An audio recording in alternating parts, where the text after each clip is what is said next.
is blue. Sorry. Blue. Yeah. Green. Yeah.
Somebody, you hear them, and welcome to the Independence Club.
Après la prestation de serment ce matin du président John Mohamed Dramani à la maison des parlementaires, très tôt ce matin, nous sommes ici à la place de l'indépendance du Ghana et tout à l'heure, la cérémonie d'intronisation du président John Mohamed va commencer, mais bien avant, nous proposons l'ambiance avant la cérémonie d'intronisation du président John Mohamed.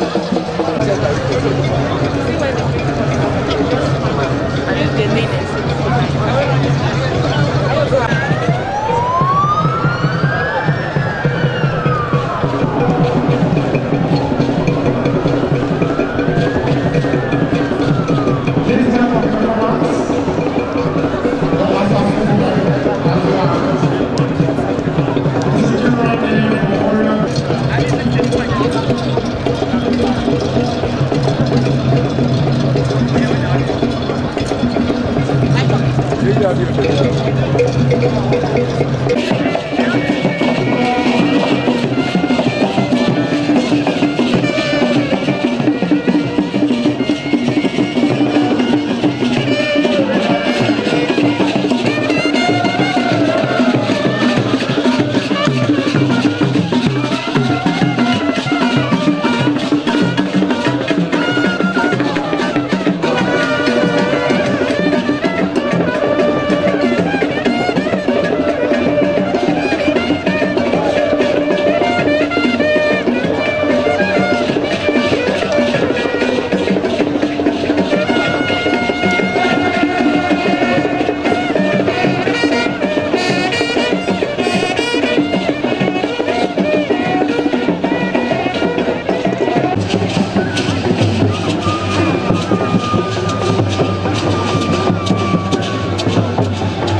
Ils étaient plus d'une vingtaine de chefs d'État, en tout cas, à prendre part à cette cérémonie d'investiture du président ghanéen John Mahama Dramani, le tout premier président né après l'indépendance du Ghana en 1957.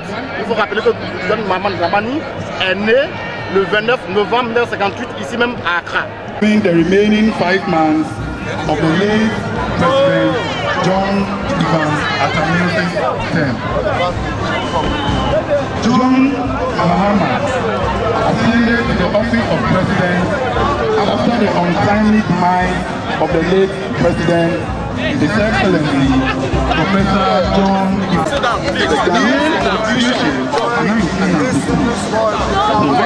in Article 66.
through to the just ended December 2012 elections, where he won by 50.7 percentage votes, thus increasing the margin chalked by His Excellency John Mahama.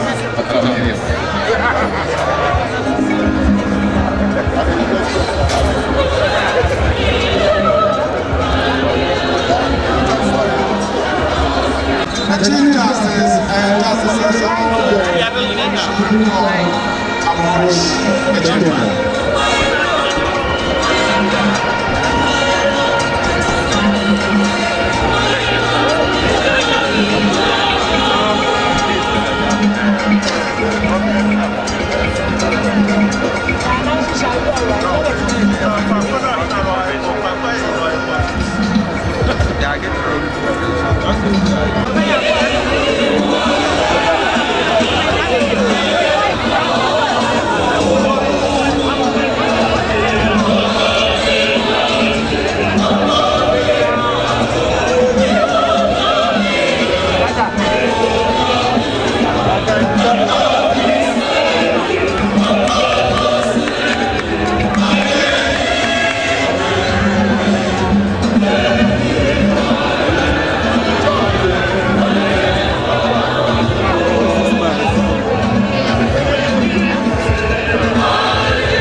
Il faut aussi retenir que le FP de Laurent Gbagbo était aussi l'invité, en tout cas de cette cérémonie de grande envergure. Aujourd'hui, l'intronisation du président ghanéen John Mahama Dramani. Un mot sur cette élection d'abord au Ghana. Le Ghana prouve que dans nos pays africains, on peut asseoir une vraie démocratie apaisée. Et que les élections ne signifient pas que forcément les Africains doivent s'entretuer entre eux. Et c'est pourquoi aujourd'hui c'est un grand jour, non seulement pour le peuple ghanéen, mais pour tous les peuples africains. Aussi pour le peuple ivoirien, aussi vous êtes du Front populaire ivoirien. Qu'est-ce que ces élections reprennent pour le Front populaire ivoirien?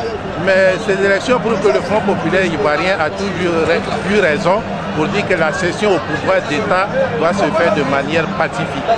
Et que nous sommes assez mûrs pour faire des élections apaisées qui ne doivent pas s'achever dans le sang. On peut dire que le Ghana c'est un cas d'école finalement ici en Afrique. Le Ghana est un cas d'école non seulement pour l'Afrique de l'Ouest, mais pour toute l'Afrique noire. Nous devrons mettre fin au coup d'État, nous devrons mettre fin à la cession au pouvoir par les armes, nous devrons mettre fin aux assassinats. Justement, pourquoi vous avoir sans parler de la crise ivoirienne, de l'insécurité en Côte d'Ivoire aujourd'hui, quelles sont les préoccupations du Front populaire ivoirien aujourd'hui? Mais les préoccupations du Front populaire ivoirien, c'est d'abord la libération du président Gbagbo et de tous nos camarades, aussi bien civils que militaires qui ont été arrêtés. Ensuite, l'installation d'un état de droit, c'est-à-dire que les citoyens doivent être libres de défendre leurs opinions. Et vous, c'est quoi la condition pour que vous répartiez dans votre pays? Vous êtes en exil ici au Ghana. Mais la direction de notre parti a toujours dit que nous sommes prêts à nous asseoir et discuter. Donc ce qu'on demande c'est ça, que le président Gbagbo et tous nos dirigeants sortent pour discuter avec le pouvoir en Côte d'Ivoire pour qu'on instaure une véritable paix durable et définitive. Vous êtes récemment en Europe, oui, et aussi dans la sous-région. Vous êtes au Ghana dans le cadre de l'intronisation du président ghanéen. Oui. Vous venez de la direction du Front populaire ivoirien depuis Abidjan. Oui. C'est quoi le message du président par intérim Yaka Oroto ici au Ghana aujourd'hui? Oui, merci de rappeler que le Front populaire ivoirien a entamé ses déplacements à l'international pour faire éclater la vérité sur la crise en Côte d'Ivoire et exiger la libération du président Laurent Gbagbo. En venant ici à Accra, le président Miaka Wureto m'a chargé de venir rencontrer le NDC, un parti frère, par devoir de solidarité entre partis frères et surtout par devoir d'amitié. Nous nous souvenons de la déclaration tout à fait responsable du NDC au dernier congrès de l'Internationale socialiste à Cape Town, où le NDC a pris fait et cause pour le Front populaire ivoirien dans cette crise qui a valu la destitution du président Laurent Gbagbo. Face à cette situation et au regard de cette amitié qui nous lie, de la solidarité qui nous manifestée, il est clair que nous ne pouvions pas rester à Abidjan sans être présents ici à Accra pour justement marquer notre solidarité-là à l'investiture du président John Mahama. Quelles sont les nouvelles d'Abidjan? On a vu que le Front populaire ivoirien avait produit un communiqué final et aussi avait interpellé l'ONU et le Premier ministre sur l'insécurité en Côte d'Ivoire. C'est quoi la suite? Oh, les nouvelles d'Abidjan sont au point mort en fait parce que la situation est devenue, j'allais dire, beaucoup plus dramatique qu'elle l'était auparavant. Vous avez eu tout récemment la centaine de morts dans la bousculade après les feux d'artifice. On a certainement voulu aveugler le peuple ivoirien par des feux d'artifice, alors que la réalité de notre dictature est tout à fait présente. Il s'agit aujourd'hui à l'international de faire en sorte que la voix du Front populaire ivoirien porte, de faire en sorte que l'exigence que nous avons pour la libération du président Laurent Gbagbo soit prise en compte par l'ensemble de la communauté internationale et de l'ensemble des chefs d'État africains. Voilà ce pourquoi nous sommes ici à Accra, dans le prolongement de notre démarche à l'international, et nous comptons poursuivre cette démarche-là. Et c'est le message que le président Miaka Wureto me charge de porter ici, au NDC et au peuple africain et au peuple ivoirien.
Comme vous le voyez ici à la place de l'indépendance, l'ambiance est totale. John Mahama, le tout premier président né après l'indépendance du Ghana en 1957, vient de prendre l'engagement solennellement devant le peuple ghanéen, en tout cas pour conduire ce peuple-là vers un lendemain meilleur. On ne peut que souhaiter bonne chance au nouveau président du Ghana. A bientôt, ici Philippe Pouon pour IVNews TV.